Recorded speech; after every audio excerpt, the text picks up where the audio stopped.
Hola a todos, bienvenidos a Paredro, el podcast de libros, autores y demás actores del mundo literario. Les doy la bienvenida a un capítulo que no tiene otro propósito que celebrar una editorial que a mí me encanta. Puedo decir que es de mis favoritas porque no solamente siento un placer absoluto cuando tengo el objeto del libro en las manos, sino que también cuando veo sus títulos, su catálogo y lo que nos invita a leer, es como una forma de ver lo invisible, de ver aquello que no sabíamos, de correr los velos de la historia y del humanismo para entender mejor nuestra condición humana. Me refiero a la editorial Acantilado, cuya directora general Sandra Hoyo nos acompaña el día de hoy. La editorial Acantilado además fue galardonada con el Premio Nacional a la Mejor Labor Editorial Cultural en España, correspondiente al año de 2024.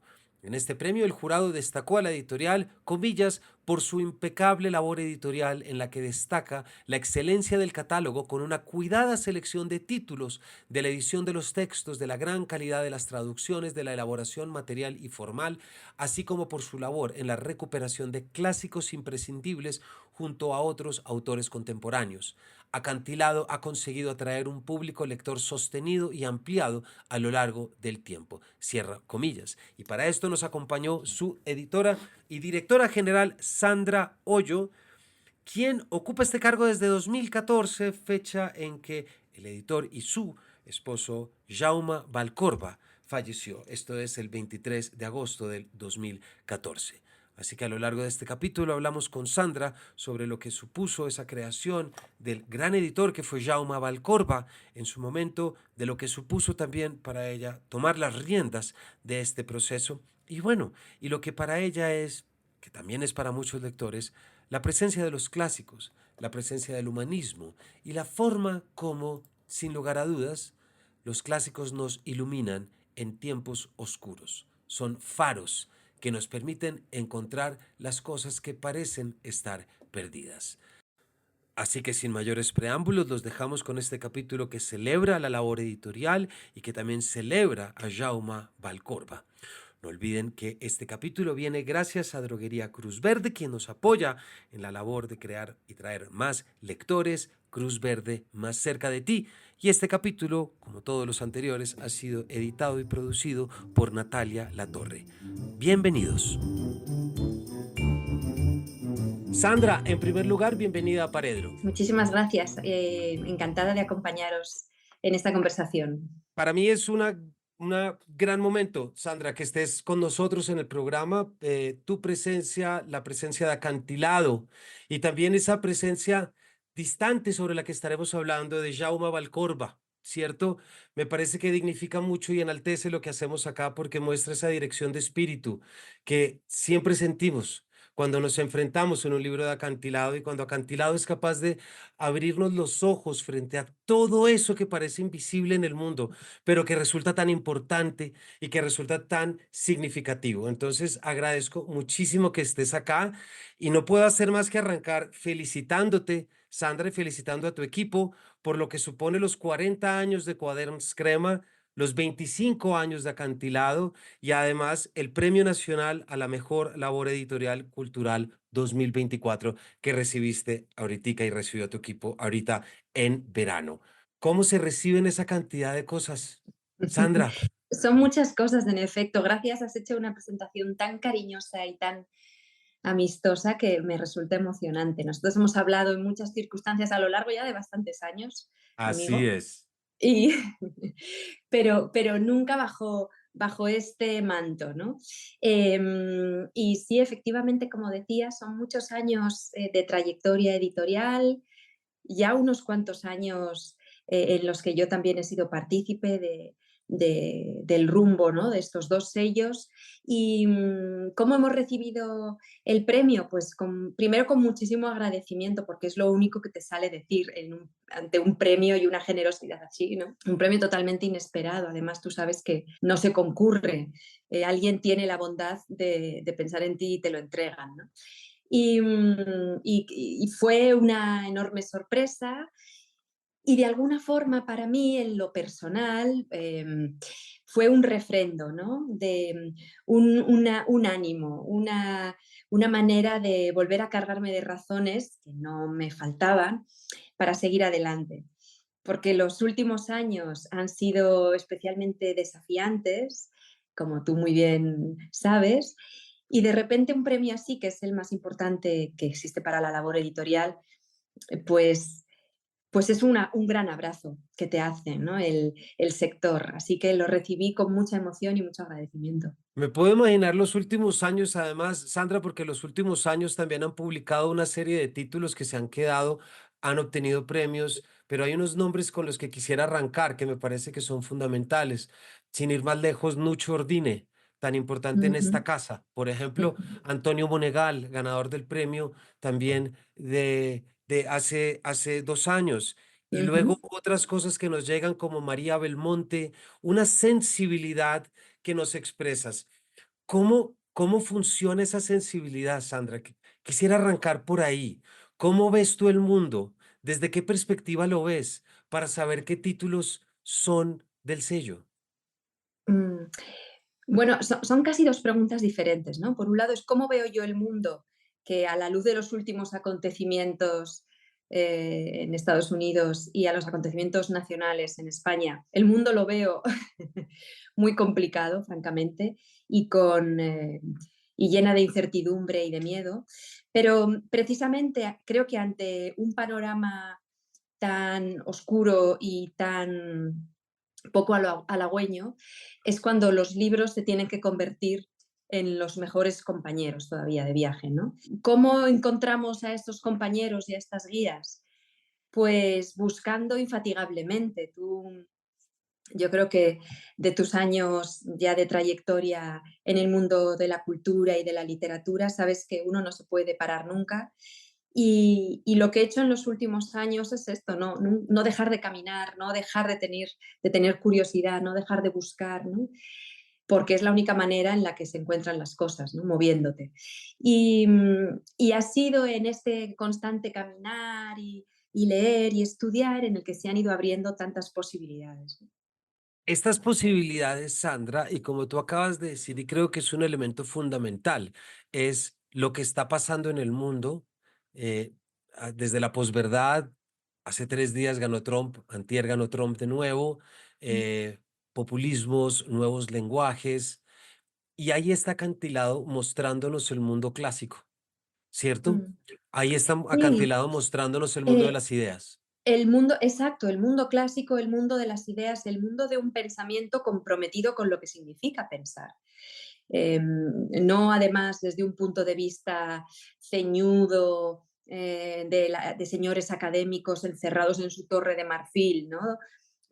Que dilucidan sobre cuestiones abstractas, ¿no? Nosotros lo que pretendemos es reflexionar sobre nuestro tiempo, a menudo desde el mundo antiguo, pero muy a menudo desde lo contemporáneo, para poder entender un poco más estos días que nos toca vivir. Para eso tiene que servir la cultura también, ¿no? Para desbrozar el camino que cada vez está más complicado, ¿no? Debido a efectivamente la posverdad, como tú llamas, que yo siempre digo de broma, y me permitirás un poco el comentario, que la posverdad es lo que toda la vida hemos llamado la mentira cochina, ¿no? Pero parece que está un poco más elevado al llamarlo posverdad. O sea, ¿no? Es esta velocidad que impide la reflexión, este, este exceso de información que finalmente lo que hace es desinformar, ¿no? Pues ante eso nuestra apuesta es por un itinerario más lento, más incómodo, porque exige un compromiso por parte del lector, que está a la altura el compromiso del que el autor ha puesto, ¿no? En la elaboración de su obra. Y desde luego ofrecemos un camino de reflexión. No pretendemos dar soluciones, porque ya sabemos que quien da soluciones rápido, pues probablemente se las está inventando y las está dando mal, ¿no? O sea que quien busque soluciones en acantilado no las va a encontrar. Ahora, quien busque compañeros para mm, desbrozar ese camino y sentir que cada paso que da es un poquito más firme que el anterior, ahí sí que va a encontrar acantilados. Sí. Así es, y esta es una invitación, por supuesto, a toda la audiencia y el que no conozca todavía la editorial, pues le espera una sorpresa increíble. De eso puede estar seguro de enfrentarse y darse cuenta. Arrancamos ya con contenido, Sandra, pero ya como te decía al inicio, quisiera que nos quedáramos un poco y volviéramos sobre la imagen de Jaume. Ujú, Jaume Valcorba, fundador en el 99 de Acantilado, pero ya ujú, mucho antes de Quaderns Crema. ujú, Entonces, si te parece, ¿por qué no nos arrancas contando la diferencia entre las dos? Por supuesto, de lengua, ¿cierto? ujú. Pero ¿cómo surgen las dos editoriales? Y ya cuando, si quieres ahorita después vamos a cuando tú las recibes, ¿cómo las sigues continuando? Pero quisiera que arrancáramos por la semilla, que me parece que traer la presencia de Jaume también es un momento muy bonito. Sí, no, sin duda, claro, es el comienzo de todo, ¿no? ¿No? Es que eso es innegable. Bueno, Jaume crea Quaderns Crema, que es el sello en catalán, en el año 79, y lo crea con un espíritu que mezcla lo académico, lo gamberro, lo posmoderno y lo aventurero, ¿no? En un momento en el panorama editorial en lengua catalana en el que realmente no hay demasiadas editoriales, o las que hay están dedicadas a otros mundos mentales y tienen otra manera de entender el libro, ¿no? Entonces él hace una mezcla muy interesante en el sello, porque por un lado recupera textos de la literatura patrimonial en catalán y los ofrece en unas ediciones muy atractivas, de nuevo alejadas del academicismo, y que contribuyan a la difusión de un patrimonio cultural muy, muy notable e importante, ¿no? En el año 79, que justo es la caída, ha caído el franquismo, como sabemos, durante muchos años el catalán ha estado prohibido y hay que reconstruir todo un tejido cultural y social, ¿no? Hay mucho camino por hacer. Juntamente con esta recuperación de la literatura patrimonial catalana, lo que comienza a hacer es traducir al catalán textos clásicos de la literatura universal, que obviamente no habían estado traducidos, o a lo mejor en su momento lo estuvieron, pero con poco cuidado, y empezar a publicar también, a su vez, a toda una generación de autores eh, que escriben en catalán, que son la nueva salvia eh, que aúna todas las características del finales de los años 70, ¿no? Pues lo experimental, lo rupturista, lo reflexivo, es decir, una generación que quiere conformar su manera de hacer literatura, ¿no? Y allí están muchísimos autores de literatura catalana que hoy en día siguen escribiendo, ¿no? Yo creo que esta es una manera bastante adecuada de definir lo que es Quaderns Crema, lo que comenzó siendo, ¿no? Después Quaderns Crema son ya 45 años de andadura, entonces se ha ido adaptando a las circunstancias, que han ido cambiando, como es lógico, pero sigue manteniendo ese espíritu experimental, gamberro y de compromiso cultural con la lengua catalana, ¿no? De traer al catalán o de dar a los lectores la opción de leer en catalán muchos textos, ¿no? En el año 99, Jaume, como tú mencionabas antes, crea Acantilado, que es el sello, la hermana pequeñita, ¿no? El sello en castellano, porque de repente también entiende que quiere llegar a otros públicos. Finalmente, son 7 millones de hablantes en catalán en España y la ambición noble y comprensible es poder llegar a más público y expandirse, ¿no? Hacer también otro tipo de literatura que quedaba más constreñida en el ámbito de lo catalán. Y con ese espíritu, con el mismo espíritu, y no solo por la evidencia de que es la misma persona quien lo crea, ¿no? Pero sí con ese sentido de la aventura, de lo heterogéneo y de lo que puede dialogar con comodidad y sin forzar nada, si tú lo sabes explicar bien, es con el que se crea Acantilado, ¿no? En el año 99. Y Acantilado comienza con una voluntad muy europeísta, entre otras cosas, ¿no? Quiere traer, no nos olvidemos que en el año 91, con la caída de la Unión Soviética, pues hay toda una cultura, una parte de Europa que había quedado aislada por razones políticas y geopolíticas, había quedado aislada del resto del mundo. Hay una parte enorme y extraordinaria que descubrir. Y Acantilado se empeña muchísimo en esa Centro Europa que es el alma de nuestro continente, ¿no? Y en traer toda esa literatura al otro lado del muro, en realidad, de lo que fue un muro real y un muro imaginario, pero muy presente, ¿no? Y en ese empeño hemos perdurado, pero a la vez recuperando autores clásicos que dialogan con muchísima fluidez con el mundo contemporáneo y hemos ido encontrando también los senderos, ¿no? Porque una editorial, y más una editorial que ya tiene 25 años, es un ente vivo, ¿no? Y va creciendo y desarrollándose con las personas que lo conducen, con Jaume Vallcorba en su momento y conmigo en los últimos años, ¿no? Y también desde que empezamos a trabajar juntos.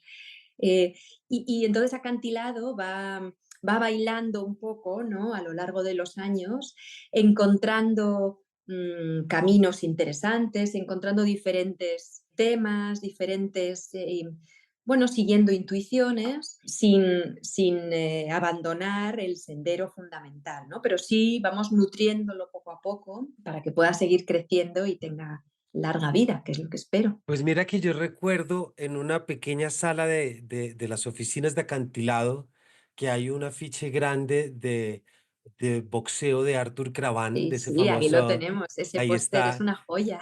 que ese póster es una joya y que está ahí precioso, Sí. pero justamente al lado hay una fotografía de Jauma con el escritor húngaro Imre Kertész, Ujú, Premio Nobel de Literatura en el 2002. Estamos exacto. hablando 3 años después de montar Sí, Acantilado.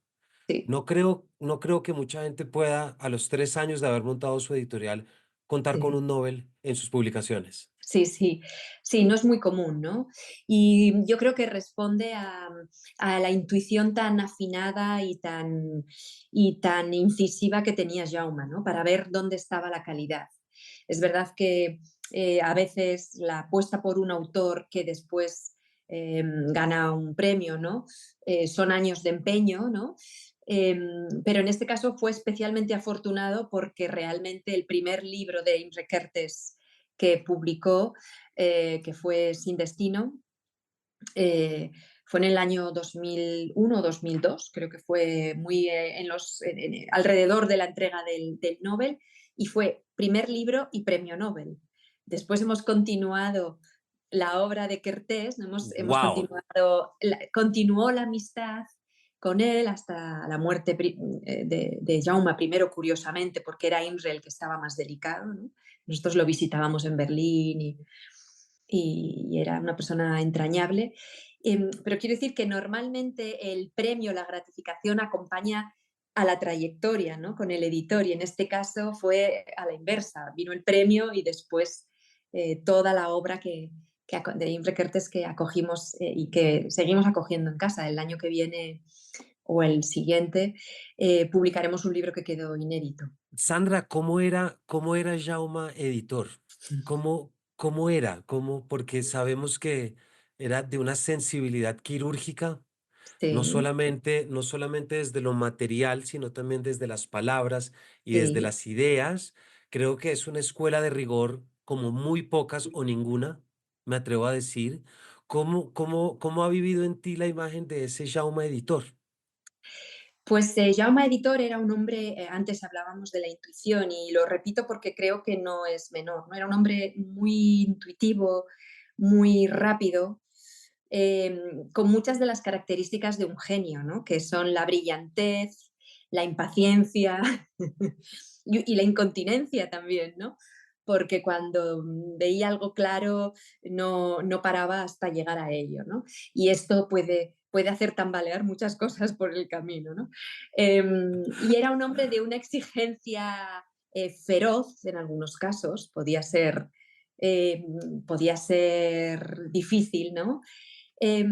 Pero creo que si eras consciente de dónde estabas, y la mayoría de la gente lo era, sabías que no podía haber mejor maestro, ¿no? En ese sentido, ¿no? Porque enseñaba muy bien a ver dónde estaba lo auténtico y a no estarse por tonterías, ¿no? A construir una línea muy clara y seguirla y mantenerse fiel a esa línea, que no siempre es fácil, como tú sabes, ¿no? Y, y era un hombre ligeramente caótico. Todo el mundo piensa que tenía Mira tú. una mentalidad germánica ordenada, de eso nada. Como todo buen genio, era una persona con un gran caos interior, ¿no? Las personas muy brillantes a menudo albergan un caos que bulle constantemente, ¿no? y con una capacidad de comunicación y de seducción estoy hablando en todos los ámbitos, no hablo en el ámbito femenino, que por supuesto, sino no creo que hubiera un solo alumno, alumna que no quedara subyugado, ¿no? Por su conocimiento, por la manera de expresarlo, por la manera de ligar las cosas, ¿no?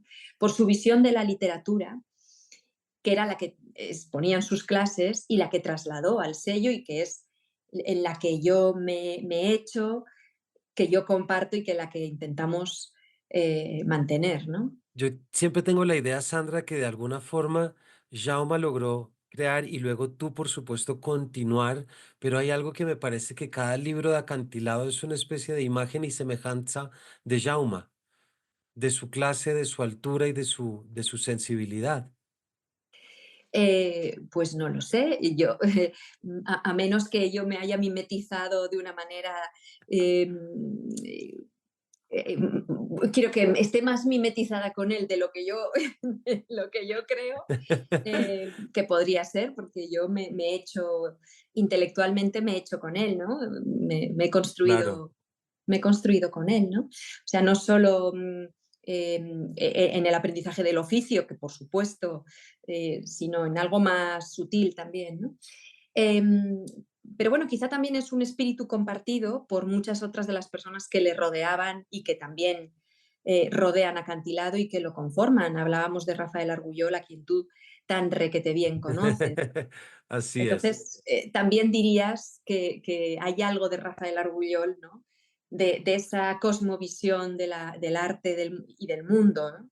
En la manera de entender Acantilado. Yo creo que es algo compartido, ¿no? Creo que si algo tiene Acantilado, y lo digo muy a menudo, y no porque no sepa decir otra cosa, sino porque creo que es importante, que aunque pueda parecer una banalidad y una redundancia, pero Acantilado es una editorial de editor, es una editorial de Exactamente. editor. Sí, independiente además, pero a eso Y además llegaremos ahora independiente. Y y a sus claro, dificultades. y tú lo sabes, pero a lo mejor algunas de las personas que nos escuchan o que nos escuchen no terminan de entender qué significa esa frase tan obvia de es una editorial de editor. Bueno, pues es una editorial de editor, significa que hay un director editorial, un editor, una editora, en este caso soy yo, hasta hace 10 años fue Jauma, que elige los textos. Y los elige en función de su criterio y de su gusto, nada más. No en función de las modas, ni en función de las tendencias, ni de objetivos de mercado. Por lo tanto, es lógico que al final esa editorial se termine pareciendo un poquitín a ese señor, a esa señora que está ahí, porque esa Exacto. editorial lo que refleja es el camino que esa persona está recorriendo en su vida, ¿no?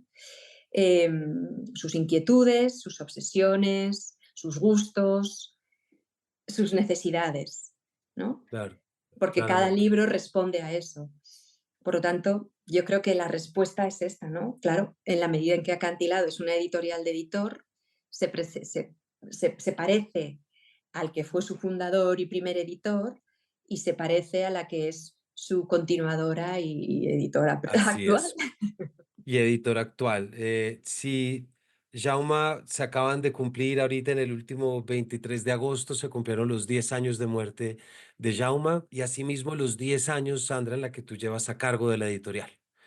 Si Jaume lo arranca, y tú ya lo has dicho en entrevistas, tú no estuviste en ese momento de la fundación y de la inauguración, pero eres tú quien ha continuado un legado y Mm, eres gracias a ti que se ha obtenido los premios y que se han publicado los libros que se han publicado. Por lo tanto, esta es una relación eh, compartida y una responsabilidad, una grata responsabilidad compartida. Pero quisiera preguntarte, Sandra, si nos quieres contar, ¿cómo fue ese momentico en el que tú dijiste, me toca a mí? Con la imagen además de Jaume, que quien esté oyendo por primera vez a Jaume, lo invito a que vaya y le eche una buscada.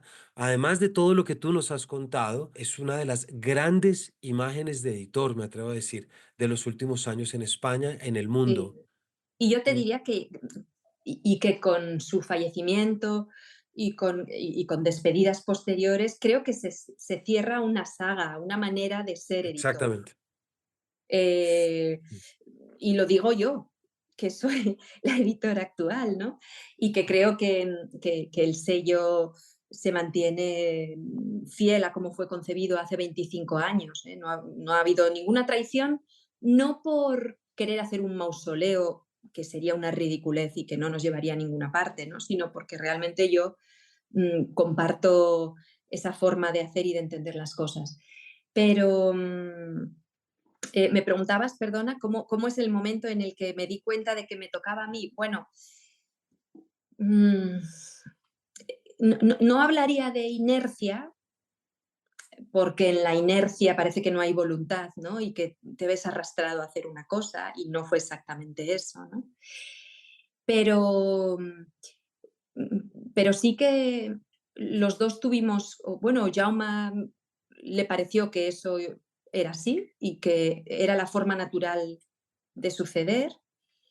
Y yo en su momento no pensé que pudiera haber otra opción, no porque me sintiera forzada o porque a lo mejor fui un poco inconsciente, quizá, o fui muy inconsciente, no lo sé. Es que no me planteé otra cosa en ningún momento. También porque hay que quizá aclarar que tú lo sabes, Camilo, porque nos conocemos hace muchos años y nos hemos tratado mucho. Claro, Jaume Valcorba era mi marido, con lo cual cuando falleció mi vida se tambaleó en general, ¿no? Porque perdí a mi marido, perdí a mi mentor, perdí a mi jefe, ¿no? Era, sí, claro. Y de repente continuar con la editorial era la manera de sostenerme también, de que no todo fallase, ¿no? No todas las Ya. patas de la mesa estaban rotas. Qué bonito. Y entonces el trabajo diario me sostuvo. Y es verdad que después yo soy una mujer muy afortunada y me siento muy querida en esta vida. He recibido mucho amor y sigo recibiendo mucho amor. Y hubo mucha gente en ese momento que me dio mucho amor. Amor en forma de apoyo, amor en forma de confianza, amor en forma de llamadas eh, que yo tengo grabadas en mi mente y en mi corazón de forma indeleble, ¿no? Desde mis distribuidores hasta amigos, autores, ¿no? Que me decían, bueno, no nos planteamos otra cosa que no sea contigo. Y claro, pues esto acompaña mucho, ¿no? Quizá ahora lo pienso y digo, madre mía, en la que me metí, y no lo pensé, y no le di demasiadas vueltas, ¿no? Pero, pero fue así, fue, Pero fue así y fue creo que así. los últimos 10 años han mostrado lo que has conseguido y la forma como ese espíritu de acantilado que bien dices, que surge de Jauma y de todos quienes lo rodearon, pues ha permanecido en ti, en tu criterio, en tu equipo y eso es algo que pues todos los lectores del lado de acá y de cualquier lado agradecemos. A toda la audiencia, estamos hablando con Sandra Hoyo, editora general de Acantilado y Cuadernos Crema, que estamos muy felices que nos está acompañando. Y recuerden que este capítulo viene gracias a Droguerías Cruz Verde más cerca de ti. Ahorita estábamos hablando, Sandra, y esto si quieres metámosle estos 10 años de los que tal, porque claro, estos últimos 10 años han sido distintos a los 10 años que antecedieron a esos 10 años, me explico. Sí. Eh, y tú estuviste a cargo de una editorial independiente, una editorial que ya tenía el renombre, pero quiero volver a esa importancia de los clásicos y de poner la Ujú, mirada en los clásicos. Si algo ha ocurrido en los últimos 10 años también es que ha habido unas acechanzas muy grandes frente a lo clásico. Lo ujú, clásico ahora se mira con sospecha, se pretende corregir lo clásico, reconociendo patrones que vemos ahora, pero entonces si lo clásico suena a patriarcado, suena a machismo, hay que eliminarlo, hay que cambiarlo, mm, en vez de comprenderlo, en vez de ver desde dónde va. Entonces quisiera volver un poquito sobre esta idea que al principio dije, Acantilado nos muestra, o por lo menos a mí me muestra, es como si me quitara el velo sobre muchas cosas y me recordara que hay personas, como tú bien lo decías, que han pensado sobre esto hace muchísimo tiempo. Nos decías hace un ratico que, claro, que una persona podría pensar que los clásicos de acantilados son como un poco lo que se te ocurra a ti y lo que se le ocurra al equipo, pero no, los clásicos tienen un papel determinante en una noción de lectura que ustedes proponen desde la editorial, porque leer en acantilado no es leer en otra editorial y ahí hay una transmisión. Cuéntanos un poquito cómo, por ejemplo, para cerrar esta intervención, pero un libro de acantilado, ¿cómo llega a publicarse, Sandra? Por ejemplo, ¿cuál es el camino? Estoy viendo ahorita, fíjate, en el catálogo está Luis Fernando Moreno Claros sobre Arthur Schopenhauer, la biografía, o Torcuato Tasso, Jerusalén Liberada, que son los últimos títulos que están. ¿Cómo llegan estos títulos acá? Sí, y llegan porque, primero porque antes te lo mencionaba, ¿no? Queremos transmitir nuestra idea de la literatura y nuestra idea de la literatura es que, contrariamente como a menudo nos la han explicado en el colegio, en el instituto o como se ha elaborado la materia literatura, o literatura universal o, en fin, literatura universal con suerte, porque a veces ni eso, ¿no? La literatura es un flujo general de cultura, caudalosísimo, caudalosísimo, caudalosísimo, que se va moviendo a lo largo del tiempo. No son periodos pum, pum, que se cierran, que desaparecen y que nunca más se supo qué pasó con los poetas. Ah, pues la literatura medieval allí quedó y nunca más nadie supo de ella. No, la literatura del mundo antiguo, ¿no? Del mundo medieval, del Renacimiento, está presente, se ha ido moviendo a través, ¿no?, de las raíces, y está impregnando el mundo actual. Entonces, por un lado, nosotros lo que pretendemos es hacer entender cuánto de deudor en el mundo contemporáneo hay de todo lo clásico, eso por un lado, ¿no?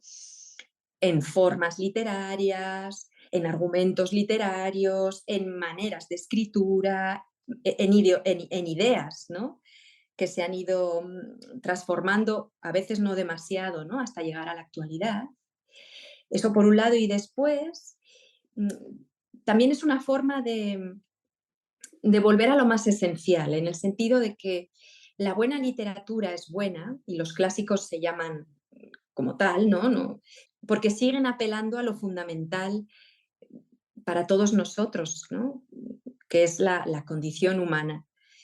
La condición humana en lo más simple y descarnado, lo que nos preocupa, ¿no?, de nuestra condición humana.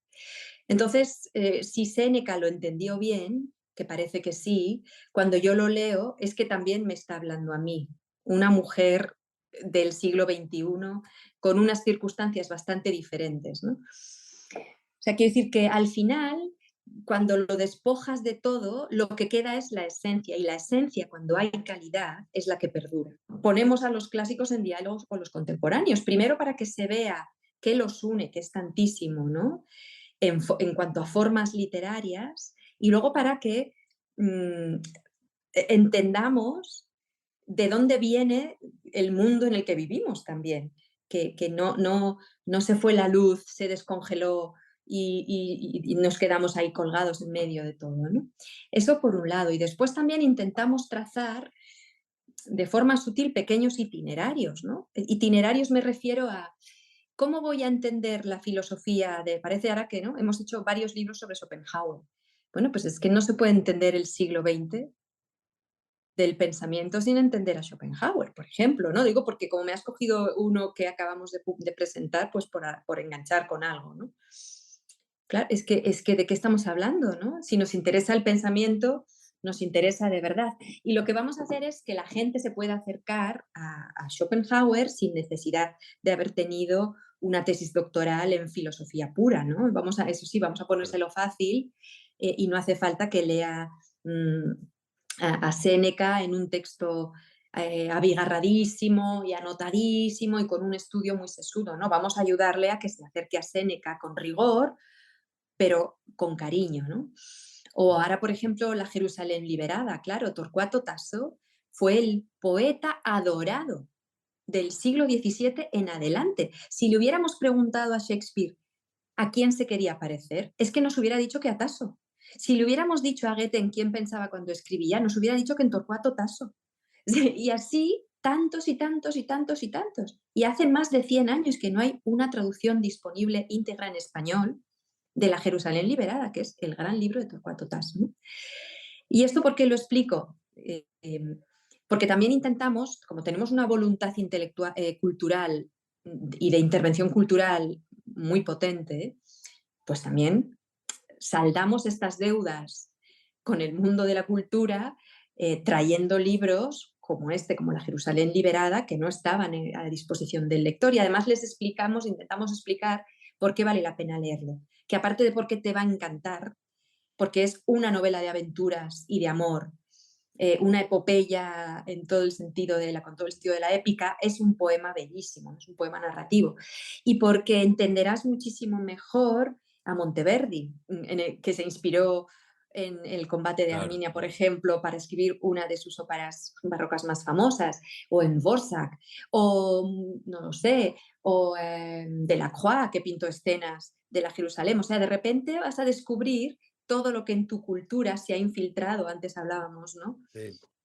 Todo lo que se ha ido infiltrando y que parece que nos pasa desapercibido, pero que forma parte de lo que somos, ¿no?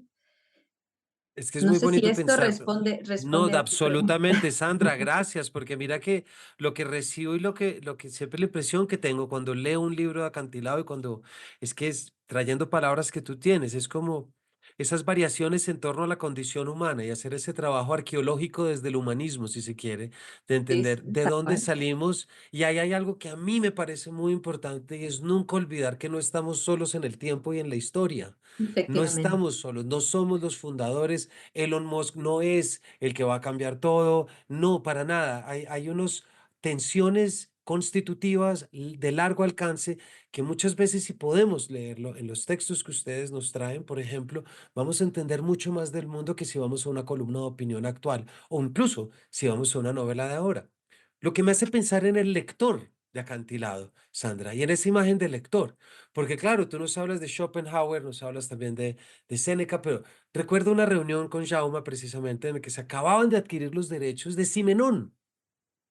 Y no hay autor más lejano a Schopenhauer desde la clase cultura que Georges Simenon, quien ha vendido más libros en el mundo y quien decía, si el francés promedio utiliza 200 palabras, ¿yo para qué voy a usar más? Decía, es que si eso es así y con todo Sí, lo que él tiene. Y me acuerdo mucho que Jaume me contó, una vez que hablamos en una reunión, la única por supuesto, porque creo que lo vi 2 o 3 veces, pero me dijo que él normalmente no le decía nada a los lectores en la calle cuando, por ejemplo, acababa de comprar a Boswell o cosas parecidas, pero que cuando compró Simenón fue a la carnicería donde iba siempre y el carnicero en medio de unas corte de carne le dijo, supe que compraron Simenón, por ahí es. sí, sí. Cosa, y me acuerdo que me lo contaba como con esa impresión de, claro, se mueve por todos los contornos. Entonces, trayendo un poquito esa imagen, ¿tú cómo te imaginas o cómo convives con ese lector de acantilado? Mira, la verdad es que el retrato robot, ¿no? Que se diría casi que en términos policíacos, ¿no? Del lector de acantilado no lo tenemos, ¿no? No lo tenemos, pero intuimos qué tipo de lector. Me refiero a que no lo tenemos en el sentido de que tú sabes que hay muchos estudios de mercado que se Claro. hacen habitualmente, ¿no? Sobre lo que se llama técnicamente, que es como horroroso porque todo viene en inglés, que es una lengua que a mí me encanta, pero que parece que uno es más profesional cuando la utiliza, ¿no? Que es que si target, ¿no? Target. Ahora, sé hombres, mujeres, jóvenes, ancianos, que trabajan o no. Lo que sí que sé es que nuestros libros son para personas curiosas, con ganas de acercarse a otra manera de ver las cosas, hacer un esfuerzo casos mayor, en otros casos menor, siempre gustoso, pero hay una cierta exigencia en muchos de nuestros textos que son muy fieles, porque realmente contamos con la fidelidad y la lealtad de muchísimos lectores y en número creciente, ¿no? Y que confían muchísimo en el sello.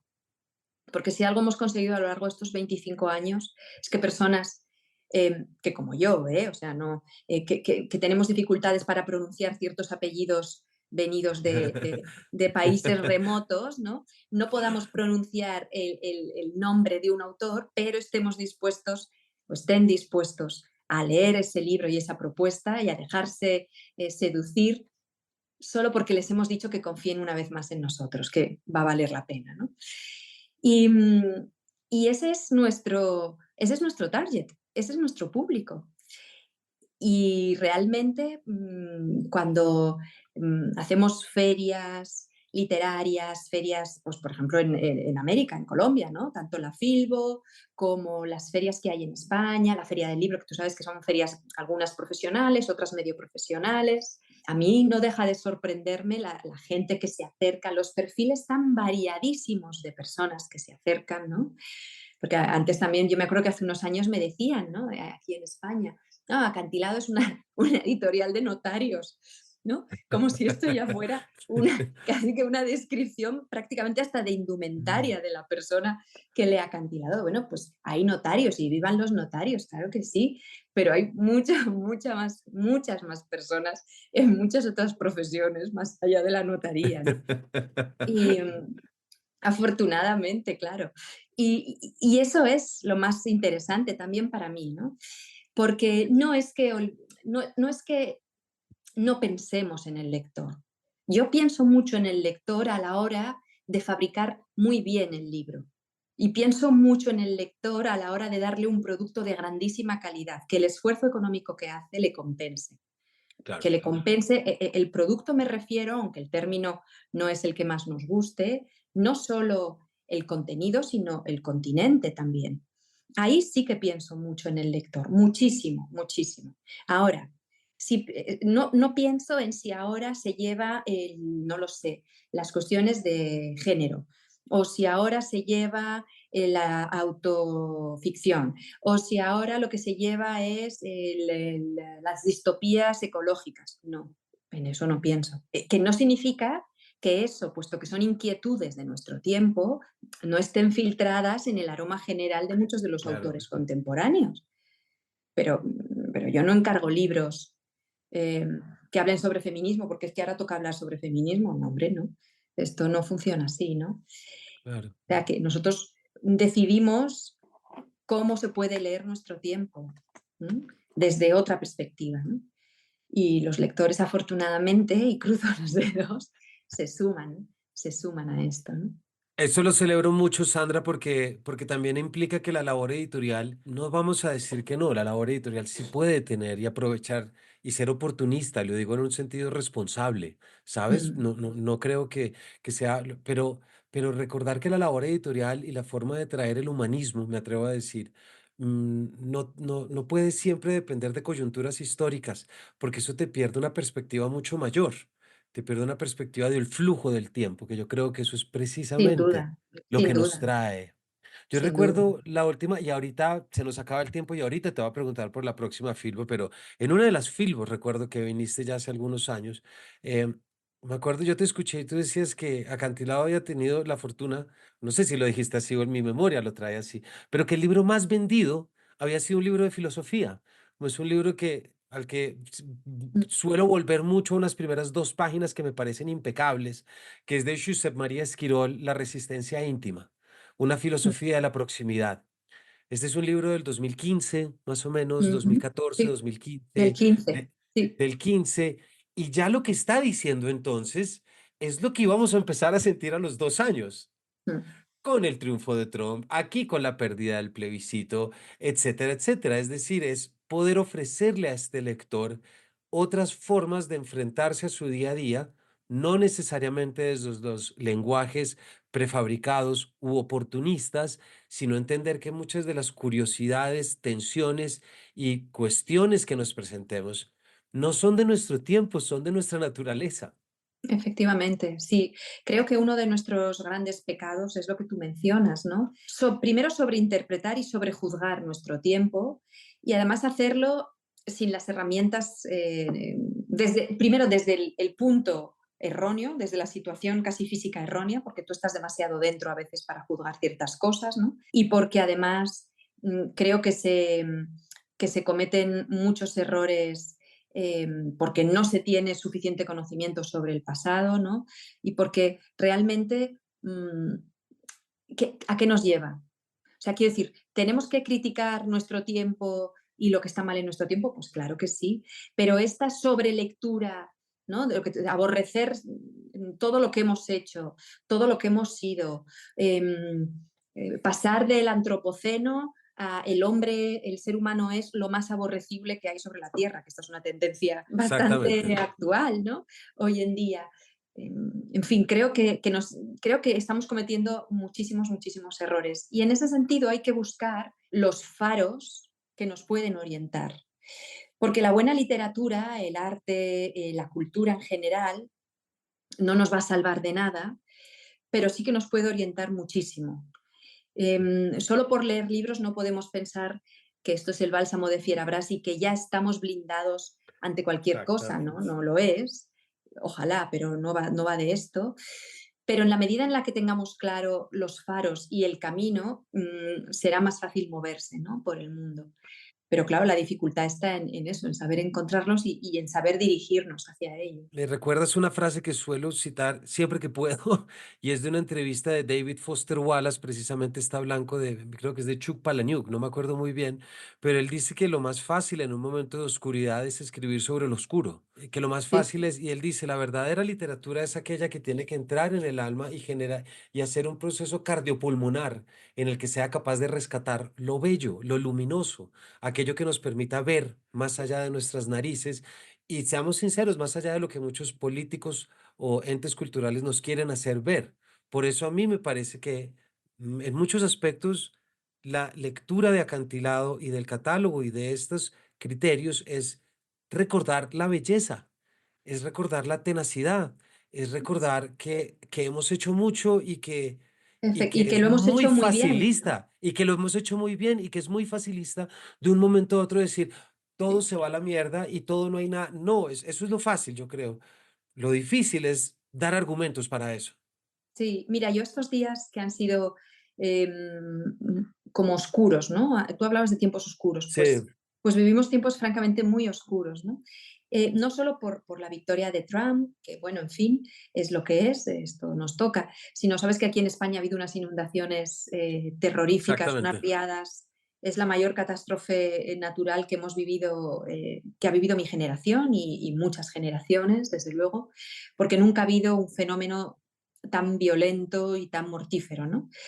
Em, y yo toda esta semana, que cuando ves todo el dolor, pues sientes una profunda angustia, recordaba, fíjate qué cosa, ¿no? Y el otro día lo hacía también en casa con lo de la victoria de Trump, que al menos desde mi punto de vista, desde luego ha votado el pueblo soberanamente, pues ya está, ¿no? Pero a mí me entristece un poquito todo, ¿no? Todo, porque creo que el mundo está un poquito más complicado, ¿no? Sí, Em, pues no podía dejar de pensar en un poema de Adam Zagajewski que es Intenta celebrar el mundo mutilado. bonito, sí. El título es Intenta celebrar el mundo mutilado, ¿no? Es un poema que él escribió cuando el atentado de Estados Unidos de las Torres Gemelas, ¿no? Que también fue un shock y que es como el punto de inflexión que produjo un cambio tan importante en la manera de entender la política, la estrategia, la geografía, ¿no?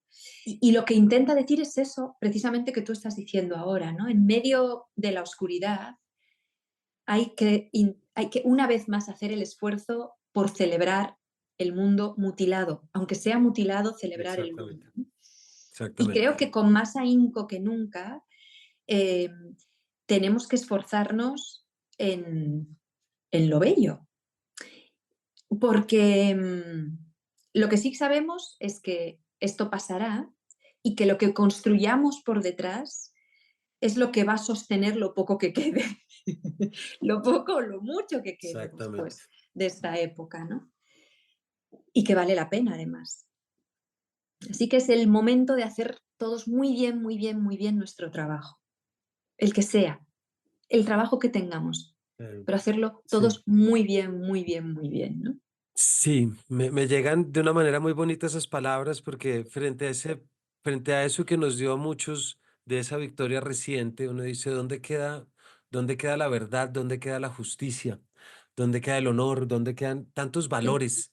sí, sí. Y yo sé que decir la palabra valor suena como a naftalina, huele a naftalina, vuelve, pero Bueno, no. ya, Pero pero nunca más sí, lo sí. hemos entendido más y nunca más lo hemos necesitado más. Mm, Y ahí es reconocer que uno siempre tiene resistencias a verse de repente atropellado, como ocurrió con esa Dana en Valencia, que aquí tanto leímos y que tanto vimos, como que frente mm, a esas inundaciones que tenemos de, de, de populismos, exclusiones, de separaciones, hay muchos faros.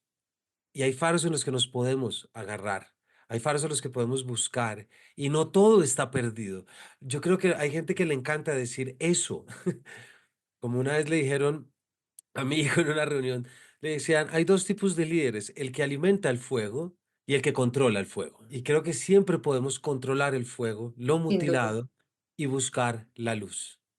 Entonces, y podemos, Sandra, se nos acaba el tiempo, pero creo que no podemos cerrar mejor lo que implica visitar el catálogo de acantilado, que es buscar el faro. No en vano ese nombre acantilado tiene no tanto solamente en esa mitología del mundo de un Rafael Argullol, sino también en eso que supone la congregación de islas, la necesidad de los faros, reconocer nuestros acantilados, pero también nuestras playas y nuestras calas. Y creo que eso es lo que tiene un lector cuando abre el catálogo y cuando tiene la dicha y la fortuna de tener un libro de acantilado en sus manos. Sandra, muchísimas gracias por habernos acompañado. Gracias a ti, Camilo. Ha sido un placer y lo sabes además. Me ha No, encantado yo charlar sé que ha contigo. sido una charla increíble a toda nuestra audiencia. Estamos hablando con Sandra. Vayan, por favor, a buscar libros de acantilado. No podemos negar, son libros importados, que acá lo tiene, pero vale la pena cada peso que se paga por ellos desde Colombia. Cada cosita vale la pena y se tiene esta experiencia que Sandra te agradezco que tú nos has podido traer. Pues Así que gracias de nuevo y espero que nos veamos prontísimo. por supuesto, la audiencia, ¿cómo iba a decir eso? Sandra, vienes en la próxima Filbo, país Vengo a invitado la Filbo. España. Entonces ya saben, la audiencia sabe que te tiene que tiene que buscar dónde está acantilado y por supuesto ir a escucharte y poder entender todo esto en Allí vivo. estaremos con nuestros amigos colombianos, que son tantos, y con una buena representación de los autores de Acantilado que están felices de poder llevar su voz y su visión del mundo, que al final eso es lo que es un libro, una visión del Así mundo, es, ¿no? También a nuestros amigos de Colombia. O sea que nos quedan muy poquitos meses. así es. Bienvenidos, acá los estamos esperando y qué dicha. Sandra, muchísimas gracias de nuevo y a todos ustedes, gracias por habernos acompañado y nos vemos en una próxima edición de este Paredro.